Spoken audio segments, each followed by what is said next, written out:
ரூமரா உண்மையான்னு தெரியல. ஸ்கை தான் மும்பை கேப்டன்ன்றாங்க. ஹர்திக் பாண்டியா எதுக்கு எடுத்தாங்கன்னா அடுத்த மும்பை வளர்றதுக்காக ஹர்திக் பாண்டியா எடுத்தாங்க. அது என்ன ஹர்திக் பாண்டியா, ஜஸ்பிரித் பும்ரா, சூரியகுமார் யாதவ், இஷான் கிஷன். அதேதான் ரோஹித் சர்மா இருந்தா மேபி 4.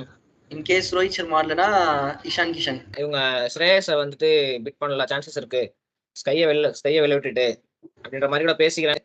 பட் இப்படி டாக்ஸ் போயிட்டு இருக்கேன்னா என்ன கணக்குல இது பண்ணுவாங்கன்னு தெரியல. ஏன்னா இருக்கிற காலகாலமா விக்கெட் கீப்பர் வந்து இஷான் கிஷன் தான் லாஸ்ட் 2-3 இயர்ஸ். கண்டிப்பா இஷான் கிஷன் கண்டிப்பா பிளேயிங் லெவல்ல அவர் டீம் விட்டு போக மாட்டாரு எனக்கு தெரிஞ்சு. ரிட்டென்ஷன் 4ல ஏன்னா டாப் ஆர்டர் பேட்ஸ்மேன்.